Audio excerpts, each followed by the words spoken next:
Dag mense, is Jaapie hier so. Ek wil Openbaring 20 met julle behandel, wat baie interessant gaan wees, want dit is waar ons is op die tydlyn, op die oomblik.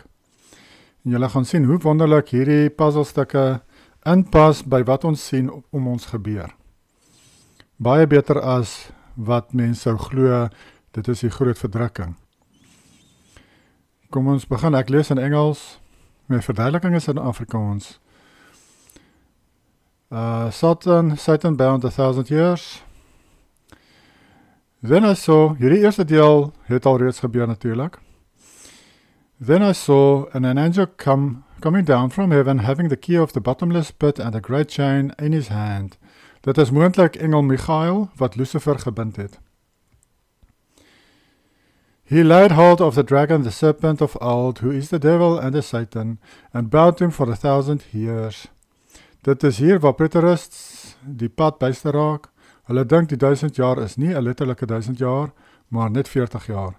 Daar is geen rede vir die vers om tot so 'n slotsom te kan kom nie. Ons kan nie net 'n getal vat en dit chop and change en verander soos ons wil nie. Hulle het allerhande verskonings wat hulle maak, hoekom hulle hierdie 1000 jaar verander na 40 jaar toe, maar mens kan dit nie doen nie. Nou die preterists, hierdie preterists, hulle glo dat alles in die Bybel is al reeds vervul. En natuurlijk, dit is nie. Maar ek is 'n kort seisoen, ek glo in 'n kort seisoen, short seasonist, kan jy seker sê.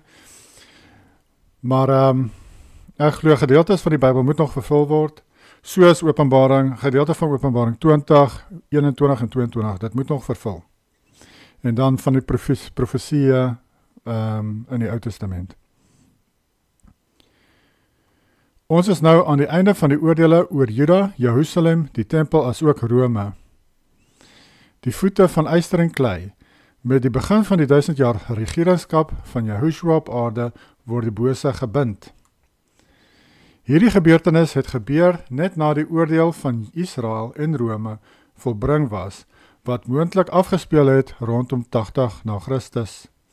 En dis tot die slotsom wat ons gekom het, soos wat ons gekyk het, na Daniel 2, Daniel 7 en Openbaring. Dat dit is die tydlyn en dis waar dinge vervul is en die Bybel verduidelik vir ons baie mooi wanneer hierdie goed gebeur het waar op die tydlyn. So ons kan nie eintlik 'n fout maak as ons kerkbrille afgehaal is en ons oopkop kyk na wat die Bybel sê, is dit die enigste slotsom wat ons kan by uitkom. Is dat dit al gebeur het, so rondom 80 na Christus. Die disippels het geweet dat hulle leef aan die einde van die 6000 jaar. Hulle het ook geweet, mense, hulle het geweet die Messias sou gebore word so 5500 jaar na Adam. So hulle het naaste geweet wanneer hulle leef. En toe hulle sien die Messias is daar, toe weet hulle ook, waar is hulle op die tydlyn, want hulle het geweet. Die extra Bybelse boeke, wat ons extra Bybelse boeke noem, maar wat hulle actually gelees het, asof dit soos heilige boeke is, soos die boek van Adam en Eva byvoorbeeld. Daarin het hulle gesien dat Yahushua baie keer gesê het vir Adam, dat 5500 jaar later gaan hy gebore word. So hulle het toe geweet, ons is in die einde van die tyd. Nie ons, soos ek en jy nie, maar die disciples. Hy het toe vir mekaar gesê, ons is aan die einde van die tyd. Matteus 24, en Jesus het uitgegaan en van die tempel vertrek, en sy disciples het nader gekom om hom die geboue van die tempel te wys. En Yahushua sê vir hulle, sien julle in al hierdie dinge, voorwaar ek sê vir julle, daar sal hier sekerlik nie een klip op 'n ander gelaat word, wat nie afgebreek sal word nie. Nou natuurlik, dit wat hy hier sê mense, het gebeur 70 na Christus. En toe hy op die Olyfberg gaan sit het, kom die disippels alleen na hom en sê, vertel ons, wanneer sal hierdie dinge gewees? En wat is die teken van die koms en van die volleinding van die wêreld? End of the age. Nou, soos hy gesê het, hulle het alreeds geweet, hulle is in die end of the age.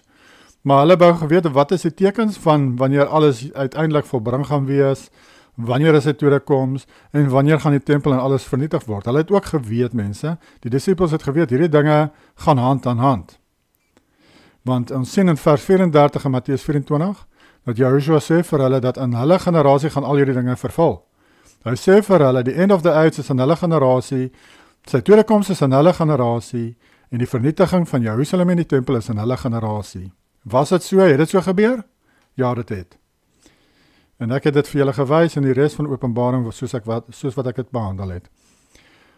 Vers 3.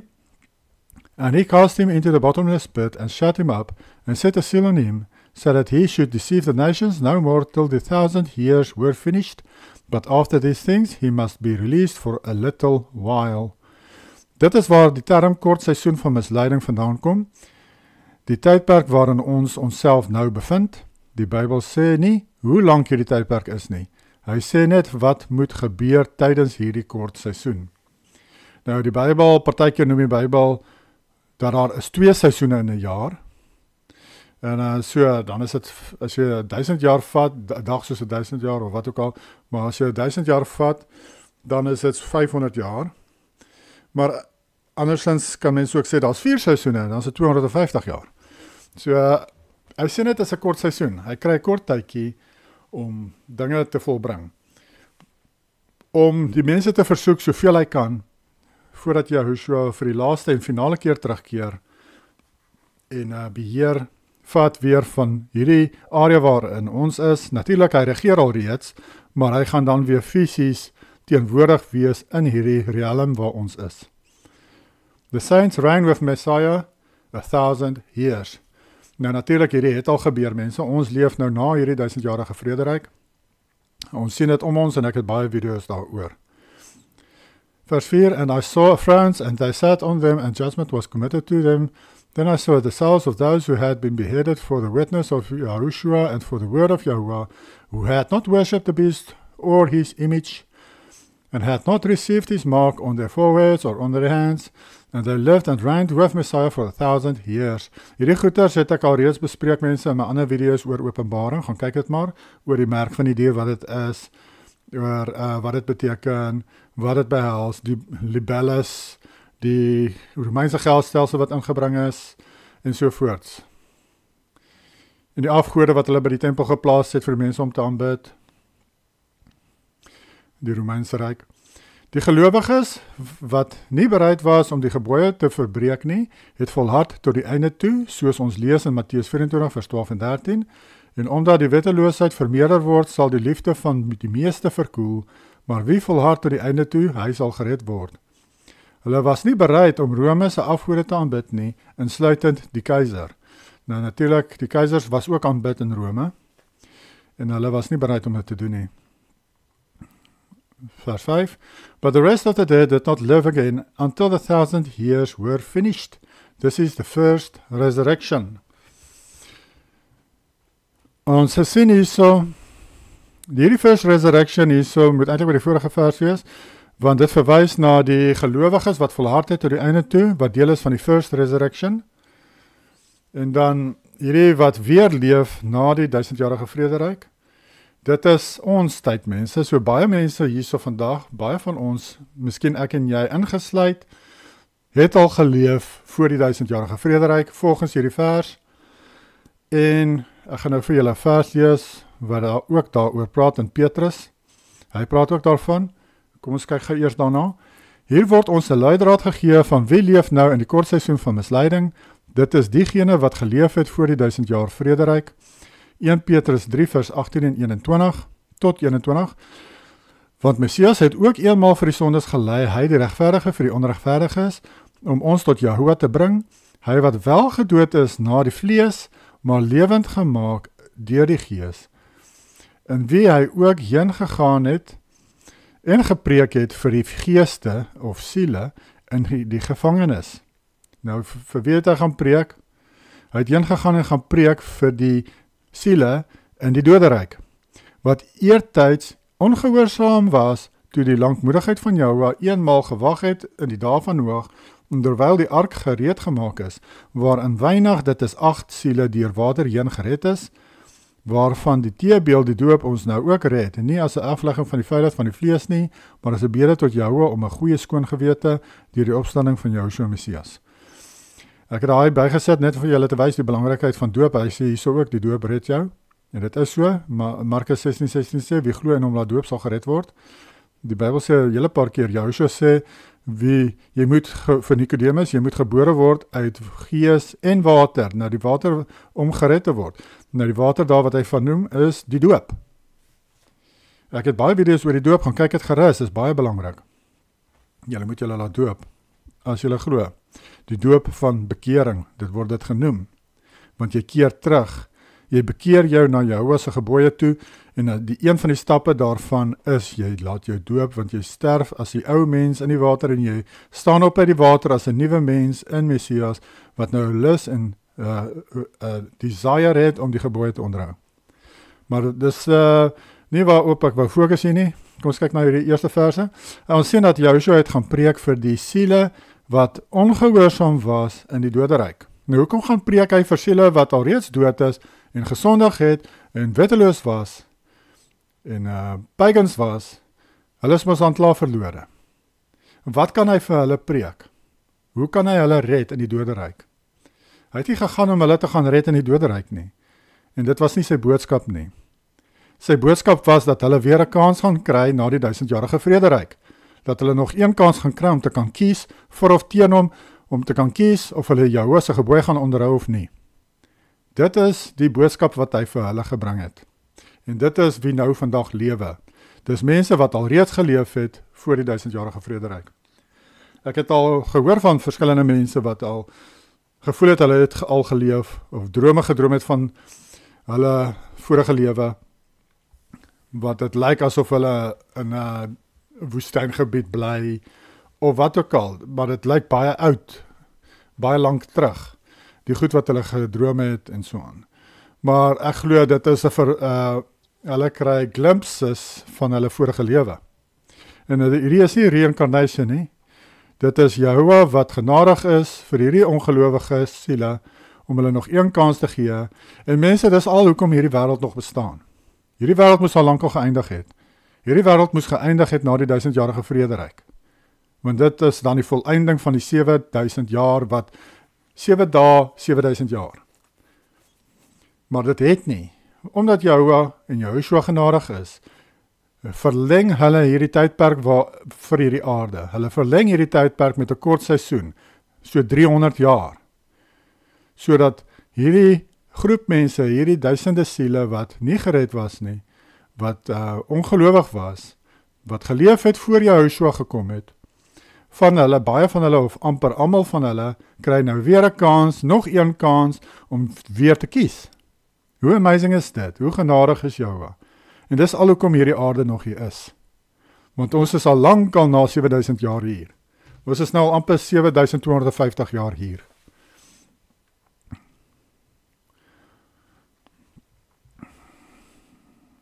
Ons sien dat die ongelowige siele wat gedood is in die Ou Testament kry weer 'n kans, want Jehovah is baie genadig. Dit is nie te sê dat net die siele wat dood is in die dae van Noag kry weer 'n kans nie. Dit kan ook verwys na ander wat geleef het voor die koms van Joshua. Dit is nie reïncarnation nie, dit is net nog een kans. So maak die beste van hierdie kans, mense, onderhou Jehovah se gebooie deur geloof in Joshua en laat jou doop. Dis een kans nog, mense, jy kry nie oor en oor kanse nie, dis nie reïncarnation nie. Punt 6, verse 6, Blessed and holy is he who has part in the first resurrection, over such the second death has no power, but they shall be priests of Yahuwah and of Christ, of Messiah, and shall reign with him 1000 years. En natuurlijk, dit verwys na die wonderlike mense van die Ou Testament wat ons van gelees het, soos Moses en Daniel en David en Jakob, Isaac en sovoorts.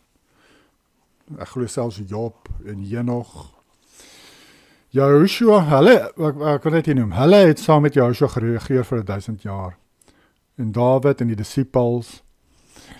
Joshua het die gelykenis vertel van die persoon wat werkers gekry het op verskillende tye van die dag om in sy wingerd te kom werk. En die kruks van die gelykenis is dat die wat eerste is sal laaste wees en die laaste sal eerste wees. Wat dit beteken is dat die wat eerste geleef het, soos in die dae van Noag, maar ongelowig was, hulle sal laaste wees, want hulle leef eers weer in hul tweede kans na die 1000 jaar vrederyk. en waar die gelowiges, soos sy disippels wat laaste was, geleef het in die eindtyd net voor die 1000 jaar vrederyk, tydens Joshua se waar hy aarde toe gekom het. Hulle sal eerste wees, want hulle kan regeer saam met Joshua in hul verheerlikte liggaam tydens die 1000 jaar vrederyk en is deel van die eerste opstandingsgelowiges. Dis wat daar die woorde beteken, mense. Joshua daar vir sy disippels, hy wou iets opbouends vir hulle gesê het. Want hulle het vir hom gesê, maar ons het alles opgeoffer vir u en ons volg u. En ons het alles opgeoffer. Toe sê hy dit vir hulle. Toe sê hy, die wat eerste sal laaste wees en laaste eerste. En wat hy vir hulle daar gesê het, en hulle het dit so verstaan, want hulle het geweet waar is hulle op die tydlyn. Hulle het geweet hulle is die laastes. En daar toe sê hy vir hulle, die wat laaste is, julle sal eerste wees. Julle sal eerste saam met my regeer in die 1000 jaar vrederyk. Julle gaan eerste wees. En die wat eerste was, wat geleef het, soos in die dae van Noag en so aan, wat ongelowig was, hulle gaan nou eers weer leef na die 1000-jarige vrederyk. Dan gaan hulle weer laaste wees. Amazing, dis is lekker om dit kan verstaan. Kom ons kyk nou na Satanic Rebellion Crushed, vers 7. Now when the 1000 years have expired, Satan will be released from his prison. Nou, is hy losgelaat? As ons om ons kyk, kan ons sien, ja nee, daar is misleiding, daar is verskriklike misleidings. Hulle lieg oor alles wat hulle sê is gewoonlik die teenoorgestelde, is die waarheid. Hier sien ons 'n standbeeld van vryheid, die standbeeld van vryheid of vrylating, the Statue of Liberty. Nou, liberty beteken vryheid en vrylating. Nou, wie dink julle verwys dit? Kyk 'n bietjie na daai standbeeld van met nuwe oë, gaan kyk op die internet. Julle sal sien, hy hou 'n fakkel vas. Het lyk of hy borst het, maar dit is die hande, die gesig, die arms en nek en alles van 'n man, dis nie 'n vrou nie. En julle sal sien, as jy kyk na die skildery van Lucifer wat geverf is, so 100 jaar of wat voor hierdie standbeeld gebou is, dan sal julle sien, dit lyk dieselfde, net soos die portret van Lucifer. Hulle het die portret van Lucifer gevat en hierdie standbeeld gebou, wat lyk net soos daai portret. En ons sien, hy hou die fakkel vas, want sy naam is Lucifer, the shining one, die een wat skyn, en op sy kop is daar strale wat uit sy kop uitskyn, want hy is die shining one, die skynende een. Dit is sy naam. Dit is Lucifer, dit is Lucifer se verteenwoordiging, daar die standbeeld by New York. Wat staan in sy hand? Hy hou 'n tablet vas, wat in Roman numerals geskryf is, Julie 4, 1776. En dit, glo ek, verwys na wanneer is hy vrygelaat. Nou, hulle het natuurlik 700, ten minste 700 jaar bygesit by ons tydlyn. So dis nou eintlik die jaar 1000, of toe hy losgelaat is, 1076. So wat beteken die 1000-jarige vrederyk sou dan begin het so 76 na Christus. En wat ons sien, dis die tablet wat hy vashou. As jy kyk na sy voete, kan jy sien die kettings wat stikkend is. Die kettings is afgebreek. Hierdie een is sommer heeltemal afgebreek van hierdie agterste voet hierso. En dan, daar kan jy nou mooi sien, ek het close-up. Hier kan jy sien, die ketting is afgesnap, hy is heeltemal afgebreek. Dit is die vrylating van Lucifer. Onthou julle wat het ons gelees in die begin van hierdie hoofstuk. Maar Michael het hom vasgebind met kettings. En hier sien jy, die kettings is nou afgebreek. Amazing, dit is wonderlik hoe hierdie goed ooreenstem met mekaar en ons kan sien wat gaan aan. En wat doen die Amerikaners elke jaar 4 Julie? Hulle vereer Lucifer. Hulle is so bly, hy is eintlik vrygelaat. Maar die gewone mense wat hierdie beheerders, hulle noem hulle skape. Hulle weet, hierdie skapies, hulle weet nie eintlik waarvoor hulle 4 Julie nie. Hulle weet, die mense van die vrybouers, hulle weet dit gaan oor Lucifer se vrylating. Maar die gewone mense soos ek en jy, hulle weet nie, hulle vier dit maar net. Volgens die controllers, die beheerders, van hierdie kortseisoen is die datum van Lucifer se vrylating 4 Julie 1776, wat beteken dit het gebeur 249 jaar terug. Ek wil net hier noem, ek het 'n video ook gemaak oor Satanus, wat geleer is, wat Lucifer vir hulle gesê het in die 1700s, na hy vrygelaat is, het hy hulle bymekaar gebring, al die grootkoppe van sy koninkryk, en vir hulle vertel wat moet hulle op fokus, wat moet hulle doen, en daar het hy ook vir hulle gesê, daar is nog een final battle wat voorlê teen Yahuwah. Daar is nog een groot oorlog wat nog gaan gebeur teen Yahuwah. So Lucifer is nie confused nie, hy weet waar ons op die tydlyn. Hy weet daar is nog net een finale oorlog teen Yahuwah want hy was mos nou gebind vir 1000 jaar. Hy het mos nou klaar verloor net voor die 1000-jarige vrederyk. Toe Yahuwah nou klaar sy gat geskop. En hy is al gebind vir 1000 jaar. So toe weet hy, en dis wat hy vir hulle sê, daar is nog net een finale oorlog wat voorlê. Amazing. Ek vermoed dat hierdie kortseisoen gaan nie langer as 300 jaar wees nie. Soos ek sê hierso, as mens hierdie datum vat, dan is die kortseisoen nou al amper 250 jaar aan die gang. En as ons kyk nou hoe die wêreld lyk, het Lucifer 'n baie goeie job gedoen, hè? Kyk hoe erg is die misleiding. Vir verskillende redes dink ek so, dat daar nog net omtrent so 50 jaar oor is van hierdie kortseisoen. Ek gaan 'n paar punte hierso noem, hoekom ek dink dit is nog net so 50 jaar. Die inligting van die waarheid oor ons tydlyn en wat Satan se planne is, kom baie vinnig uit. Nou, deur soos die internet byvoorbeeld. En benadeel Satan se planne. So Lucifer moet sy planne se vervulling versnel.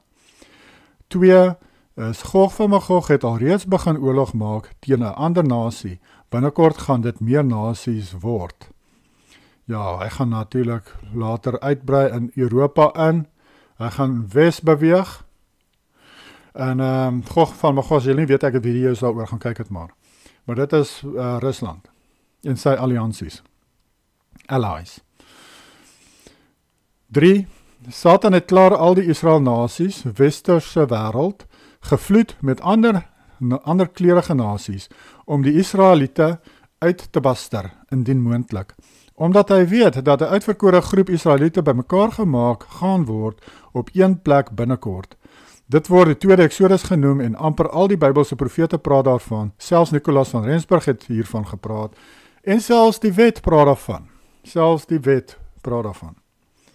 Dis so groot hierdie gebeurtenis is op Yahuwah se kalender. Dis die grootste ding wat gaan gebeur waar ons is in die tydlyn. Dit is die tweede Exodus. Dis hoekom al die profete omtrent noem dit. Op my Engelse kanaal het ek deur al die profete boeke gegaan en vir julle gewys waar noem al die profete dit. En die video's is verskriklik lank want die profete praat verskriklik baie daaroor.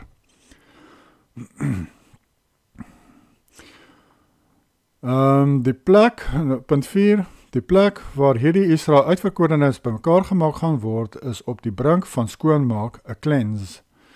Wanneer Yahuwah die land Suid-Afrika gaan skoonmaak van ongelowiges en diegene wat nie sy gebooie wil gehoorsaam nie.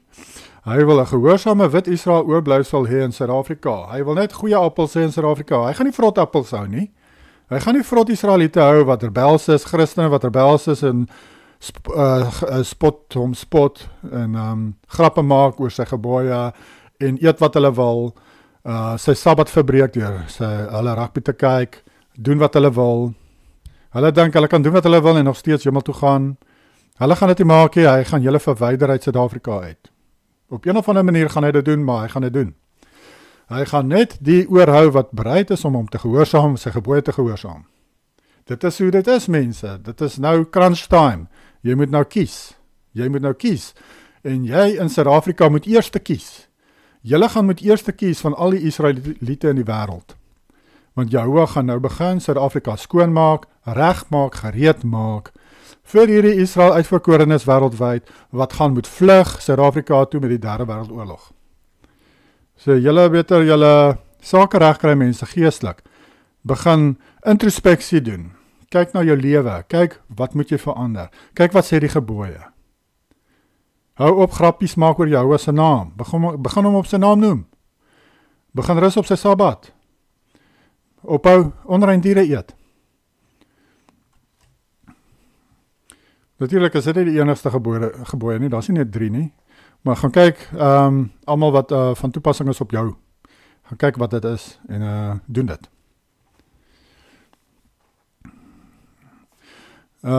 Yahuwah, punt 5, Yahuwah gaan deur die swart nasies hierdie skoonmaak proses volbring, en dan gaan hy hulle ook verwyder. Hy gaan regeringskap teruggee aan die oorblewende wit nasie. Die wit gelowiges wêreldwyd moet kan vlug na 'n veilige heenkome wanneer die derde wêreldoorlog in volle swang is. Sien Jesegiel 38 vers 8. Die tweede Exodus proses kan maklik 10 jaar duur. Nou, Jesegiel 38:8 sien ons dat hy sê daarso, hierdie Israel uitverkorenes vlug uit hulle lande uit as gevolg van oorlog in hulle lande.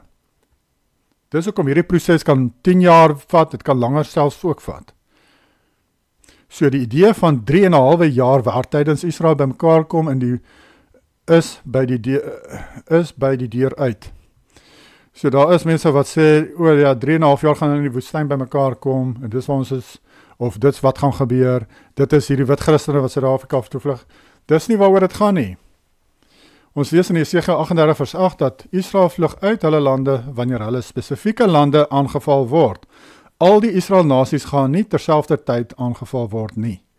So daardie idee van die 3,5 jaar wat Israel daar sit en wag in die woestyn in Suid-Afrika, dit is nie so nie mense. Daardie verse waarna hulle verwys in Openbaring het al reeds vervul tydens 69 na Christus.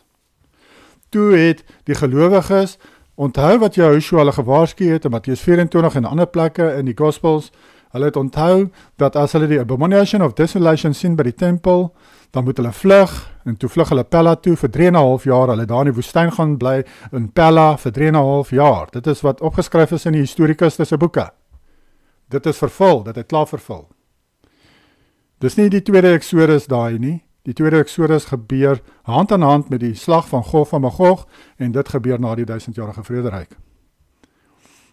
Maar ons sien hierdie tweede Exodus gaan 'n lang proses wees, en want Israel moet van oral oor in die wêreld na een plek by mekaar kom in Suid-Afrika. En dit gaan eers gebeur sodra daar oorlog en hulle lande ontstaan. Nou, soos ek gesê het hierso, Rusland en sy alliansies gaan nie Australië, Nieu-Seeland, Amerika, Europa, Engeland en hulle almal sommer net hulle gelykertyd daar aanval nie. Dit gaan ons nou nie werk nie. Hulle gaan stukkie vir stukkie, hulle gaan bietjie vir bietjie. Hulle gaan so beweeg deur die wêreld en die Israel nasies aanval, een vir een. So dit is 'n lang proses, en soos wat die oorlog beweeg na 'n spesifieke land toe waar Israel is, gaan uit daardie land 'n uitverkore groepie vlug Suid-Afrika toe. So dit is 'n lang proses. Vers 8. And will go out to deceive the nations which are in the four corners of the earth, Gog and Magog, to gather them together to battle, whose number is as the sand of the sea. Lucifer gebruik die area van Gog en Magog, wat Rusland is vandag, om die nasies in te palm deur oorlog. Rusland en sy alliansies gaan al die wit nasies aanval wêreldwyd. Selfs Australië en Nieu-Seeland met die hulp van China. Want hy moet vir hierdie nasies kan beveel om saam met hom die kamp van die gelowiges te gaan omsingel aan die onderkant van Afrika. En ook om miljoene Israeliete dood te maak in die proses, wat Lucifer se eintlike plan is. Ja, tweeledige plan hierso. Hy wil beheer sodat, soos Lucifer se wil is, hy vir hierdie nasies kan sê, kom saam met my, ons gaan omsingel die kamp van die gelowiges daar onder by Afrika. En die ander rede is, hy kry geleentheid om te probeer al die Israeliete uit te wis wêreldwyd. Maar dis die eintlike plan van Lucifer hierso. Yahuwah gaan dit nie toelaat nie. Maar dit is wat hy gaan probeer doen. Want Lucifer weet waar is ons op die tydlyn. Hy weet wat volgende moet gebeur. Hy weet daar's 'n tweede Exodus. Hy gaan dit mos probeer verhoed. Gesien Jesegiel 38:13. As Lucifer die tweede Exodus kan stopsit deur al die wit Israeliete dood te maak, dan het hy gewen. Want hy weet wat gaan nou aan. Hoekom dink julle word die wette erger en erger vir die wit nasie? Hoekom diskrimineer hulle so verskriklik teen die wit nasie? En dit word net erger en erger. Oor die hele wêreld. Hulle bring al hoe meer en meer wette in wat diskrimineer teen die wit mense. Dit is omdat hierdie leiers werk vir Lucifer, en hulle weet wie is die wit nasie. Die wit nasie weet self nie eers wie hulle is nie. Maar hierdie leiers, hulle weet wie hulle is. Hulle weet hulle is Israel. Hulle weet Lucifer wil eintlik ontslaa raak van hulle. Soos 'n paradjie in lou water. Hulle maak dit geleidelik warm, né? Tot die water kook. Dis wat nou aangaan wêreldwyd. Jy dink, dis net in jou land, dan kyk jy bietjie nuus, dan sien jy, maar hulle doen maar eintlik maar presies dieselfde ding in die ander lande ook. Ja, want dit is wat aangaan, mense. Julle is Israel. En Lucifer haat Israel. Hy wil die lewe moeilik maak vir Israel. En dit is wat ook gebeur het met die eerste Exodus, net voor die eerste Exodus, het Farao dit slegter gemaak vir Israel, en soos wat Moses die plaag gebring het, presies dieselfde vandag. Jahoua bring plaag oor die wêreld. Ek het 'n video oor dit, van die plaag van die wêreld, wat besig is om te vervul het, en die 10 plaag, wat wys dat daar is 'n tweede Exodus. En dan, daar gaan ook natuurlik 'n 3 dae duisternis wees, soos met die 10 plaag van Egipte. Ek het video's oor die 3 dae duisternis, gaan kyk dit maar. Maar die ding is, mense, dit is waar ons is, en dis wat nou gebeur, en Farao het dit moeiliker gemaak vir Israel in Egipte, en vandag presies dieselfde. Net so voor die tweede Exodus gaan dit net slegter gaan met die wit nasies. Hulle gaan dit moeiliker en moeiliker maak vir jou. Hulle gaan jou slaan met swepe. Hulle gaan jou in die tronke gooi vir wat jy sê. As jy iets verkeerd sê, dan gaan hulle jou sommer in die tronk gooi. Sulke simpel dinge. Hulle gaan jou punish as jy jouself beskerm. En as 'n ander nasie jou aanval, en dit was hulle skuld, dan gaan hulle niks oorkom nie. Dit is wat aangaan, mense. Dit is presies so met Farao ook gewees.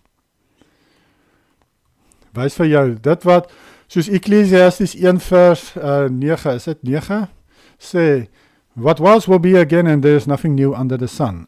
Dis in Afrikaans, ek dink is Prediker.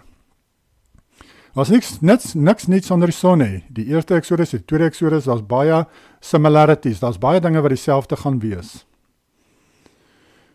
Moenie verbaas wees as daar ook weer eens 'n vuur en 'n wolkkolom is wat van hierdie Israeliete help om by Suid-Afrika uit te kom nie. Okay, kom ons kyk hier verder. And fire came down from Yahweh out of heaven and devoured them.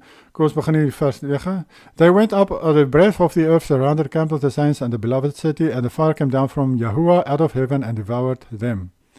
Breadth hierso is G4114, G4116, G4111. Het beteken plateau, platos, plateaus, en daai woord beteken flat, plat. Ons almal weet wat beteken plateau, want ons het dieselfde Griekse woord in ons taal ook.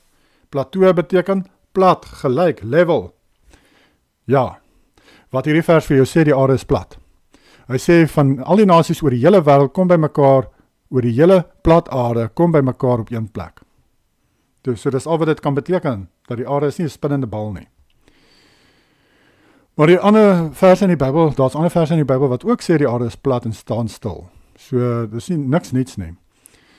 Dit is baie duidelik dat die vers sê die aarde is plat. Die nasies kom van oor die hele plat aarde, plateau, om die kamp van die gelowiges te omsingel. Nou kom ons kyk na die kamp van die gelowiges. Die kamp van die gelowiges is die onderkant van Afrika, wat die land Kanaan was by die ewenaar in die areas van Uganda en Kenia. So ook is Berg Sion op die ewenaar, dis Rwenzori. So, die ewenaar ondertoe was die oorspronklike gebied van Israel, tot so Noord-Namibië. Dit is waar ek Berg Karmel gekry het, en dis hoekom ek dink dis waar dit stop. Maar in die toekoms gaan Israel se gebied Suid-Afrika insluit. Ons sien in Jesegiel 38 vers 13, dat die areas van Saba, Dedan en Tarsus gaan aangeval word met die slag van Gog van Magog. Hierdie areas vandag is Zimbabwe, Mosambiek en Suid-Afrika. Die Sabi rivier is vernoem na koning Saba. Die rivier was oorspronklik genoem Sabia rivier. Tarsus was 'n hawe op die kus van Mosambiek. Dit is die areas wat Rusland en die ander nasies dan onder sy beheer gaan teiken. Dis waar hulle by mekaar gaan kom en wil aanval mense in die toekoms. Sien my video, die slag van Gog van Magog, wie, waar en wanneer. As ook my Engelse video oor Ofir op my kanaal Rabbit Hole Israel. Die geliefde stad. Hierdie geliefde stad wat na verwys word is die vleiende stad van Jerusalem. Yahushua se vleiende berg Sion wat ons van lees in Openbaring 21 en in 2 Esdras 13. Ek glo Yahushua gaan met sy vleiende stad bo Suid-Afrika hang.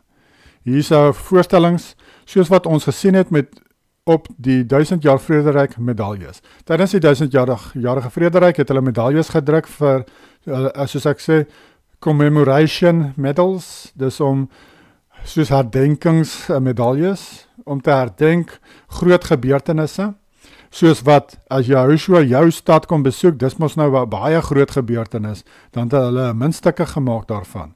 En dan het hulle die prentjie gemaak, sien nou maar van die stad, hierso, en dan met Yahushua se vleiende stad hierbo hulle stad.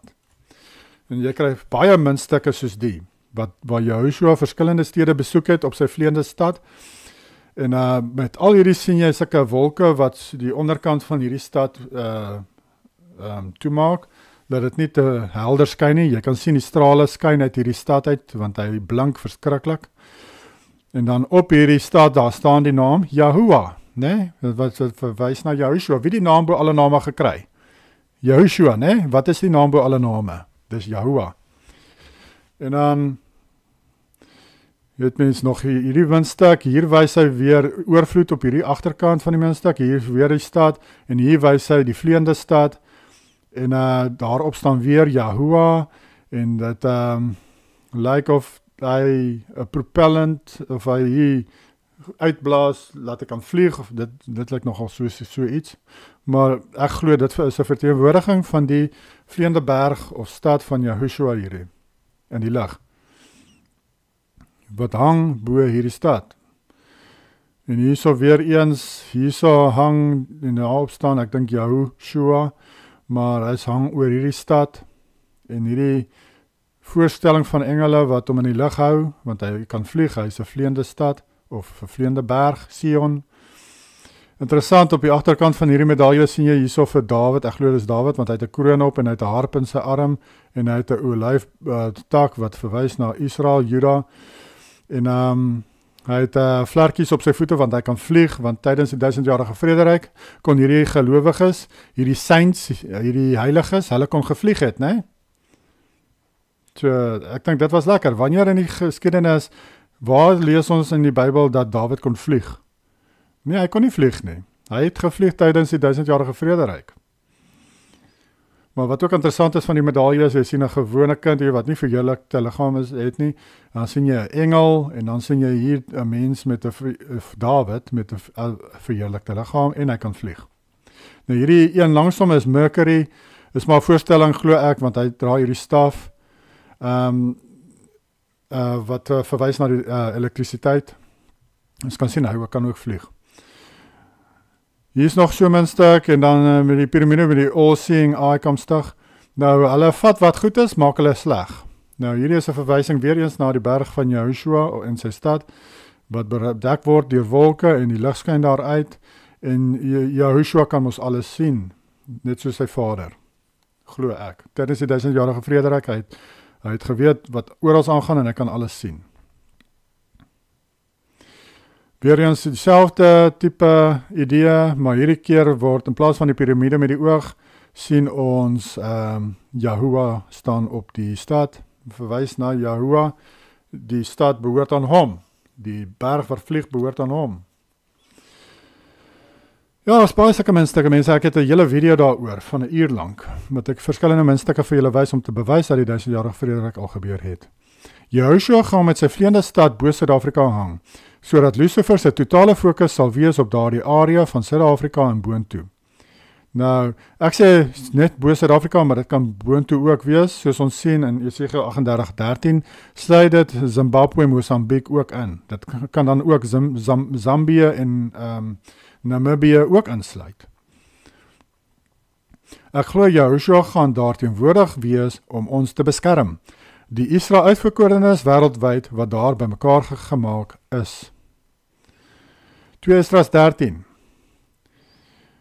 They will plan to wage war against each other, city against city, place against place, nation against nation, and kingdom against kingdom. Hier verwys na die derde wêreldoorlog. When these things happen and the signs that I showed you before take place, then my son will be revealed, whom you saw as a man rising up. Hy verwys hier na Joshua wat opgevaar het. When all the nations hear his voice, then each one will leave its own region and will leave off the wars that they were waging against each other.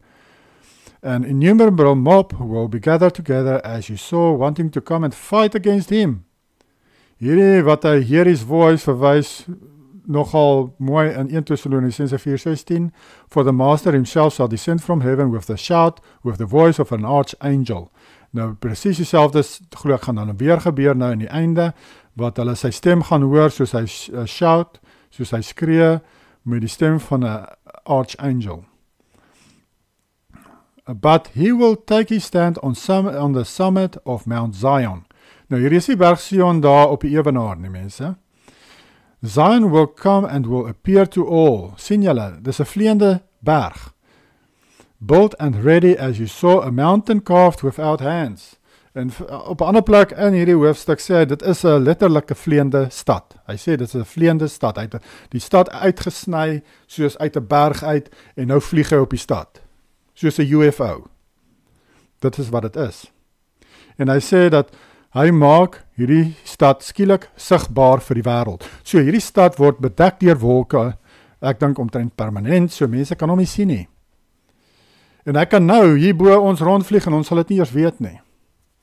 Maar die feit van die saak, met daai moment wat hy wil hê, hulle moet die kamp van die gelowiges kom omsingel, gaan hy aan hierdie mense, hy gaan skree soos 'n archangel, soos 'n engel, en ek dink hulle gaan seker weer trompette blaas, en die mense attent maak daarop, wêreldwyd, en dan gaan hy sy stad openbaar maak aan hierdie mense, hy gaan die wolke wegvat, wat sy stad toemaak, en hulle gaan skielik sien, hierdie ding hang hier in die lug, het lyk soos 'n mothership van 'n UFO, ek het 'n video hier oor mense, gaan kyk na die finale plan van Satan.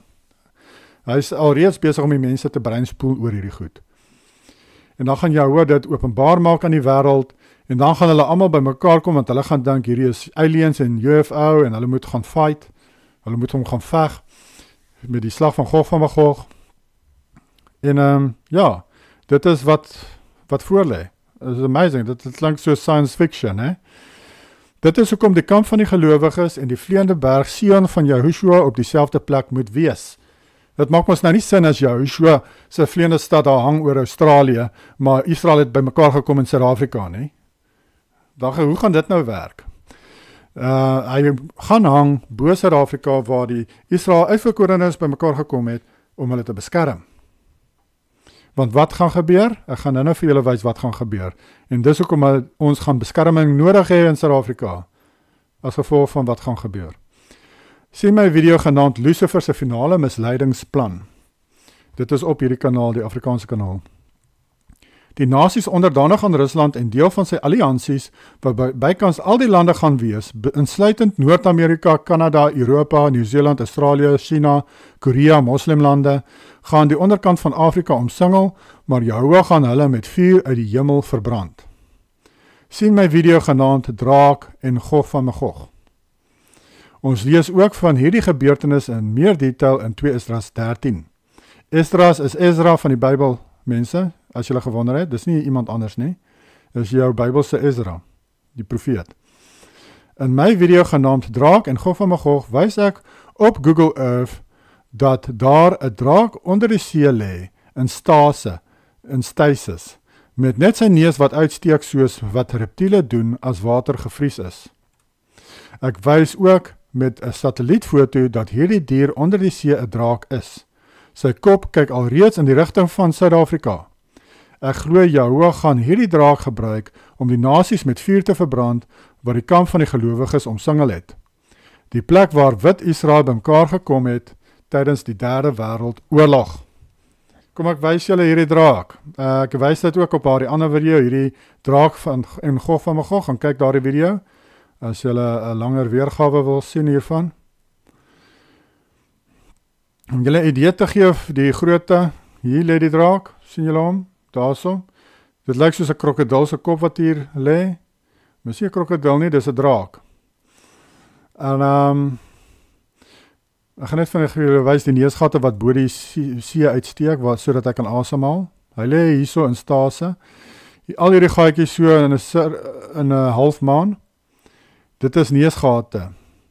En as jy op die satelliet foto kyk van hierdie area, sal jy sien, daar kom rook uit al hierdie gate uit.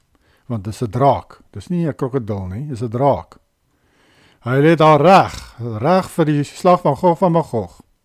Dis waar ons is op die tydlyn, mense, vir hierdie draak om sy kop uit te steek en hierdie mense wat hier gaan kom, hier omsingel, te verbrand, te incinerate. Ek het julle 'n video gewys, een van my vorige video's, waar Thanos sê, Rainfire! Nou ja, die Bybel sê net so. Die Bybel sê, Jahwe gaan vuur uit die hemel neerreën op hierdie Gog van Magog nasies.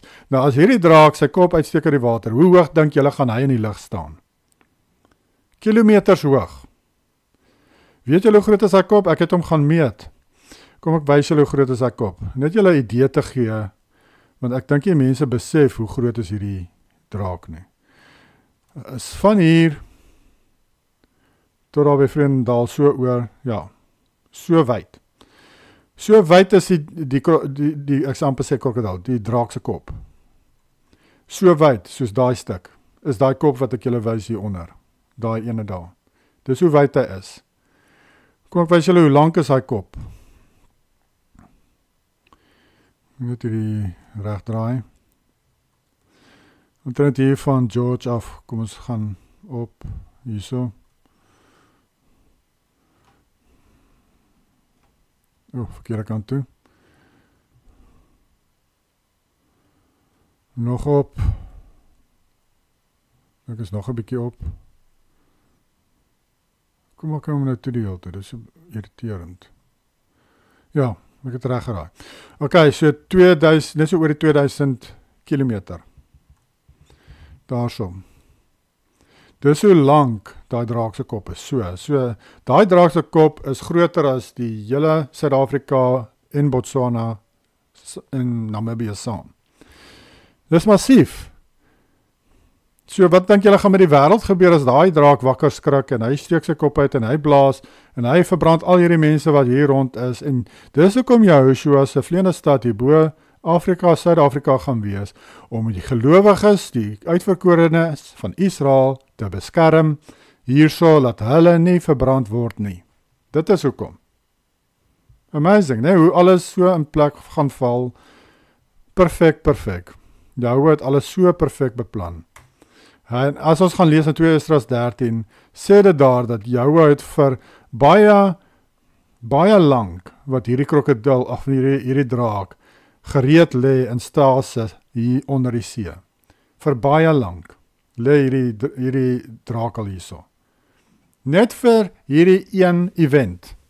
Jahwe het die draak daar geplaas net vir hierdie een ding wat hy moet doen. So kom ek wys julle wat gaan met hierdie draak gebeur, want as hierdie draak wakker word, wat dink julle gaan met die hele aarde gebeur? Want hy is dan so groot soos 'n kontinent. Dan gaan hy mos alles verwoes. Maar Jahwe gaan dit nie toelaat nie. Maar wat word van hierdie massiewe draak na hy die nasies verbrand het? Jesaja 27 vers 1, selfs die Bybel sê vir ons wat gaan gebeur. In that day, Yahweh with his sore and great and strong sword shall punish Leviathan the piercing serpent, even Leviathan the crooked serpent. And he shall slay the dragon that is in the sea. Amazing. Jahwe gaan daai draak wat daar onder Suid-Amerika lê, wat sy kop gaan uitsteek en hierdie mense verbrand van Gog van Magog. Hy gaan daardie draak doodmaak met sy swaard. Dit staan so in jou Bybel. And he shall slay the dragon that is in the sea. Ek het julle nou net die draak in die see gewys. En nou weet ons ook wanneer gaan hierdie gebeur van Jesaja 27 vers 1. Net tydens die slag van Gog van Magog, wat nou binnekort gaan gebeur, gaan Jahwe hierdie draak laat wakker word en dan gaan hy hom doodmaak. Ons sien hier dat Jahwe gaan die draak doodmaak na hy sy rol vervul het, wat sin maak, want anders sal hierdie draak die hele aarde verwoes. Ek en my vrou het hieroor gepraat 'n bietjie, maar ek gaan nie nou in detail daaroor gaan nie. Imagine nou hierdie draak blaas daardie vuur. Die humidity, hoe vinnig dit gaan styg en die temperatuur van die aarde wêreldwyd. Want onthou, ons bly in 'n terrarium, né? 'n Terrarium is 'n enclosed system. Dit is ons is onder 'n koepel. So die gedeelte van Antarktika wat onder Suid-Afrika is, gaan heel moontlik smelt. So die waterlevels wêreldwyd gaan net in 'n oomblik gaan dit lig. Maar ook die temperatuur van die aarde gaan oral skielik warmer word, want hierdie hitte kom uit hierdie dier uit hierdie draak uit. En dit gaan stoom wees want die water om Afrika, imagine hoeveel stoom gaan dit in die atmosfeer ingooi. Dit gaan iets verskriklik wees en rook. So dit gaan baie erger wees as 'n klomp vulkane wat tergelykertyd uitbars. Ja, dit gaan verskriklik wees. Maar ja, mense kan 'n bietjie gaan dink daaroor. Gaan kyk 'n video hierso by sien die video oor die draak in Afrika, Matfossil University. Nou hierdie is nie die draak wat ek nou na verwys het nie. Hierdie draak is by Matfossil University is hierdie Leviathan wat jou al reeds doodgemaak het lankal. So hierdie twee is nie gebeur nie terselfdertyd nie. Leviathan se dood en hierdie draak onder die see. Dit is op twee heeltemal verskillende tye wat dit vervul. Nou die draak van Leviathan, die serpent, die slang wat kan vlieg, ek glo hy kon vlieg, soos maar flying serpent, hy lê hierso van Mauritanië af daarso. Kom ons maak dit so. Ja, wys hierso. Hy lê omtrent hier van Mauritanië af, hierso oor tot hier by Egipte omtrent, tot daar. So 3500 km lank. Nou, Matfossil University het 'n video daaroor gedoen, maar toe was hierdie draak nog duidelik hierso. Ek het ook op 'n baie ou kaart van Afrika die draak gekry daarop, wat hulle hom ingeteken het daar en gewys het waar sy kop afgesny is, hierdie kant, op die kaart. Dit is 'n baie skaars kaart. Ek kan hom ook selfs nou, ek sukkel nou weer om in die hande te kry. Maar daarso kon die ou mooi wys, waar is die draak se kop, waar is sy skubbe so op sy lyf en hoe ver hy afgaan hierdie kant toe. Maar wat Google Earth gedoen het, of Google toe gedoen het, hulle het seker daai video gesien of iemand het hulle laat weet, maar toe het hulle die area toegemaak hierso waar die draak lê, dat die mense dit nie meer kan sien nie. So, maar jy kan dit nog op daardie video sien met die oorspronklike of die ou Google Earth. Maar met die nuwe ene het hulle dit nou maar toegemaak. So gaan kyk daar as julle hom wil sien. Ek glo dat die visioen van Nicolas van Rensburg wat hy gesien het aangaande Rusland wat verloor by Spanje, nie 'n verwysing is na Rusland wat die hele oorlog verloor nie, maar dat hulle daardie spesifieke geveg in Europa daar by Spanje gaan verloor.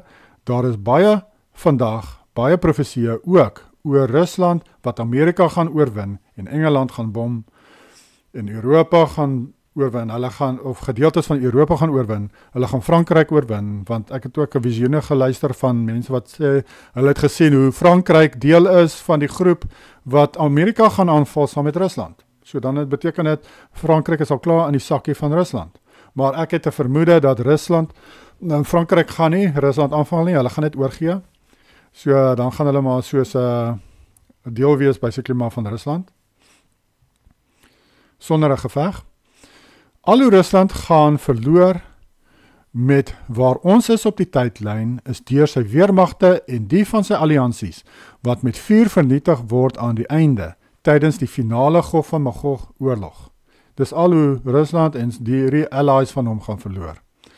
Dit gaan Rusland en al die ander nasies betrokke heeltemal verswak. Die sterkste nasies gaan dan wees tweede Exodus Israeliete in Suid-Afrika en die Duitse Israeliete. Dis al wie dan, dit gaan die sterkste nasies wees. Dis nie al wie gaan oorbly nie, maar dit gaan die sterkste nasies wees. Want dit is juist die nasies wat Joshua gaan beskerm met hierdie gebeurtenis. Dis hoekom hulle die sterkste gaan wees. En dan 'n handjie vol van Amerika, wat ook van Israel is natuurlik. Net soos Nicolas gesien het, want dit is hoofsaaklik hulle wat beskerm gaan word aan die onderste gedeelte van Afrika, wanneer die Gog van Magog nasies verbrand word op see en land.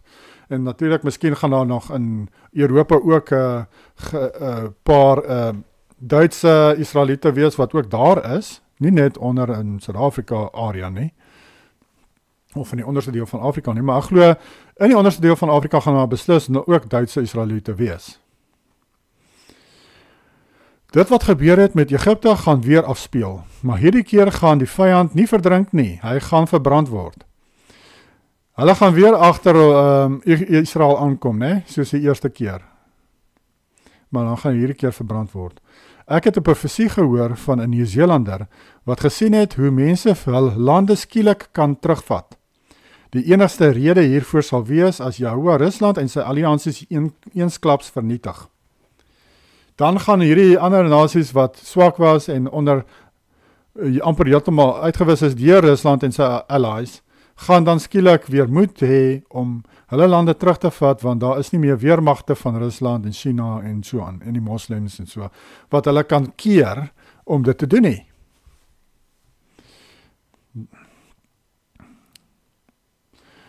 Verse 10, the devil who deceived them was cast into the lake of fire and brimstone where the beast and the false prophets are, and they will be tormented day and night forever and ever. Hierdie keer word Lucifer nie in die bodemlose put gebind nie, maar in die hel gewerp wat Titus en Flavius Vespasianus is. The great white throne judgment. Then I saw a great white throne, and him who sat on it, from whose face the earth and the heaven fled away, and there was found no place for them. Jahoua is regverdig, so almal sal 'n oordeel ontvang, waar Jahoua met hulle deurgaan, alles wat hulle gedoen het. Earth and heaven fled away. Beteken dit dat almal gaan dood op die aarde? Ek wonder. Hoofstuk 21 noem van 'n nuwe hemel en aarde. And I saw the dead, small and great, standing before Jahoua, and the books were opened, and another book was opened, which is the book of eternal life. And the dead were judged according to their works, by the things which were written in the books. Dit is baie belangrik dat wat jy doen, maak saak. Dit is hoekom Joshua ons geleer het, dat ons die gebooie van Jahoua moet onderhou om gered te word, deur geloof in hom.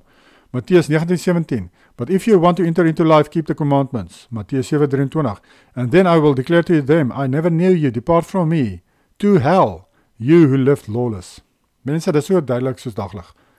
Kyk, jy kan nie Paulus aanhang en Romeine 10 vers 9 en 10 quoteer en ander verse van Paulus quoteer en sê, kyk, jy moet net met jou mondjie ietsie sê en dan gaan jy hemel toe nie. Dit werk nie so nie. Joshua het mos nou vir julle gesê, wat moet julle doen? Luister vir hom. Hy sê ook, dat sy woorde gaan julle eendag oordeel. So vir wie moet jy dan gehoorsaam wees? Vir Paulus of vir Jesus? Vir Joshua? Natuurlik vir Joshua, want sy woorde gaan jou oordeel eendag, nie Paulus se woorde nie. Vers 13, the sea gave up the dead who were in it, and death and Hades delivered up the dead who were in them, and they were judged, each one according to his works. Weereens, werke, mense. Dit gaan oor jou werke, dit gaan oor hoe jy leef. Jou werke wys dat jy glo. Jakobus sê vir jou in 2 vers 17, wie geloof sonder werke is dood, dit bestaan nie, daar is nie so iets nie. Dis wat hy vir jou sê. As jou werke nie wys dat jy glo dat Joshua vir jou wetteloosheid gesterf het nie, dan gaan jy nie gered word nie. En hoe wys jy dit? Deur die gebooie te onderhou, dan wys jy mos, jy is dankbaar dat hy vir jou vorige wetteloosheid gesterf het, soos wat ons lees in Romeine 3 vers 25. Vers 14, then death and Hades were cast into the lake of fire, this is the second death. Die finale dood vir 'n siel. Party glo die siel word vernietig in die vuur en hou op bestaan, andere glo die siel word gepynig vir ewig. So ja, daar's twee sienings oor dit. Vers 15, and anyone not found written in the book of life was cast into the lake of fire. Matteus 25 vers 41, then he will also say to those on the left hand, depart from me, you cursed, into the everlasting fire prepared for the devil and his angels. Okay, nou vir wie is die hel? Vir wie is die hel gemaak? Vir die duivel en sy engele. Nou, wie van julle is duivels of engele? Hoe werk dit dan? Hoe kan mense dan nou gaan as dit gemaak is vir duivels en engele? Of vir die duivel en engele? Job 1 vers 6, ek wil net 'n paar idees sien met julle deel, dis nie wat ek glo nie, dit is net interessant gewees vir my, en ek wil dit met julle deel, want julle gaan dit seker nergens anders kan hoor nie. Job 1:6, Now there was a day when the sons of Elohim came to present themselves before Yahweh, and Satan came also among them. Nou hierdie sons of Elohim, glo ek, verwys na sy messengers, sy engele. Sy engele word genoem seuns van Yahuwah. Onthou dit. Kom ons kyk nou, Book of the Netzarim, hoofstuk 15 vers 40 tot 43. Mense, as julle kan, moet julle hierdie boek in die hande kry en hom lees. Ek glo hy is saamgestel tydens die 1000-jarige vrederyk. Hy is soos die Gospels 2.0. Hy is soos, ja, hy is net amazing. Maar in elk geval, vers 40 tot 43. Coming down from the mountain, Yahushua saw some disciples and 2 apostles in the midst of the crowd, which parted to let Yahushua through. He found the apostles trying to heal a man who was deaf and dumb, but they could not, and the crowd was mocking them. Then Yahushua said, The man's ears are not fast, neither is the tongue without speech, but the spirit within cannot use them. Thereupon he strengthened the spirit of the afflicted man with his, and the man fell to the ground, foaming at the mouth, and tearing at himself. Then the crowd drew back from Yahushua in fear, while the man's father abused him.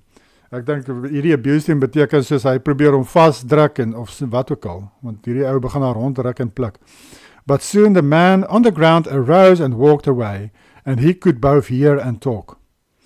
Later the disciples asked Yahushua why he had succeeded when they had failed, and he said, These things are done through the power of the set-apart Spirit, which is the hand of Yahuwah.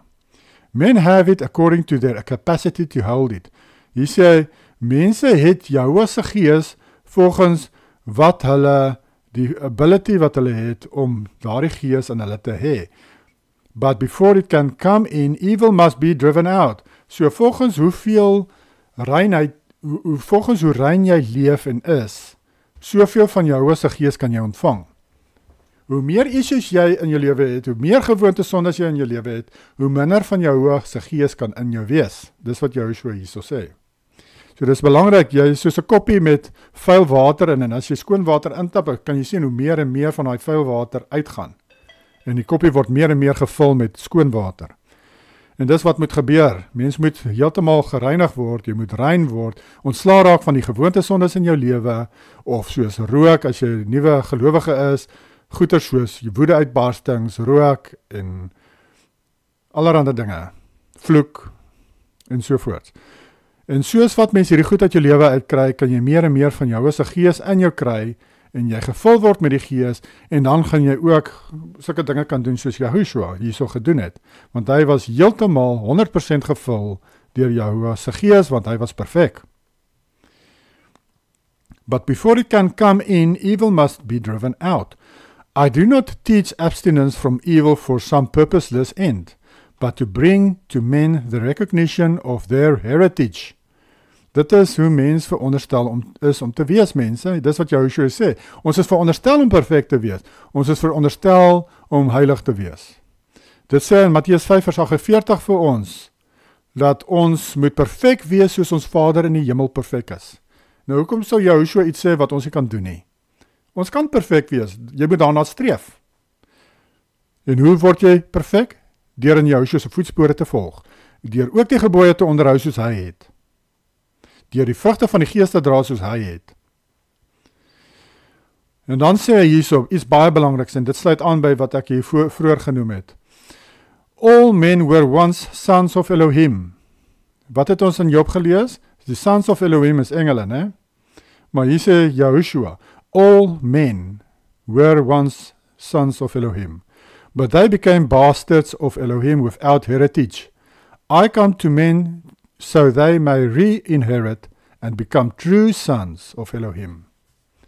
So, dit is maar my saadjie wat ek daar saai hieroor. Julle moet maar self daaroor gaan opsoek en dink daaroor en so aan. Maar dit klink asof ons iets anders was voor Adam en Eva se lewens, voor hulle begin het. Toe daar iets gebeur. En toe ek glo, dis wat ek nou glo, toe was Yahuwah genadig, en toe gee hy hierdie bastard sons en seuns en dogters van hom, toe wil hulle 'n kans gee om te kies vir of teen hom. So toe create hy 'n aarde soos 'n baarmoeder, enclosed system, met die plat aarde en die koepel, en hy laat die siele daarin gebore word, een na die ander, en hulle kry 'n lewe, en hulle kry 'n kans om te kies, vir of teen hom.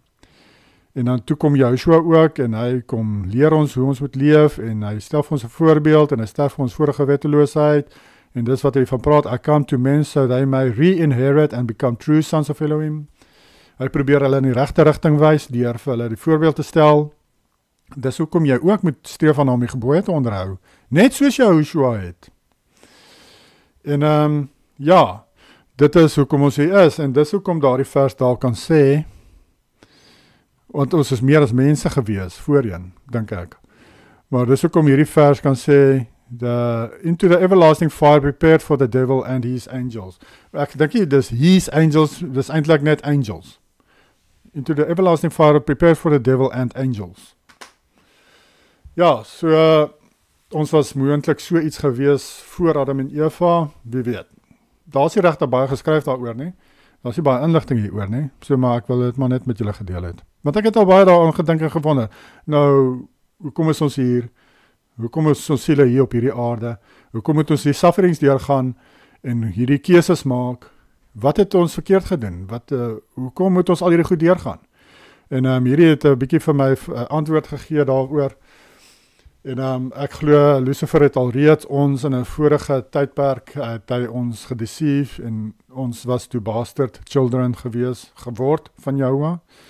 Maar Jahwe was ons genadig. Toe gee ons 'n kans om te kies hier op aarde. En ons wat nou hier is, gee nog 'n tweede kans ook, né? Dis amazing hoe genadig Jahwe is. Dis nou die hele video. Ek hoop julle het geniet. Dis baie interessant en goed wat julle nooit sal gehoor het nie. Maar in elk geval, ja, net oor 'n uur, dis seker die langste video op my kanaal. Ek hoop ek kan hom laai. Groete vir julle. Bye.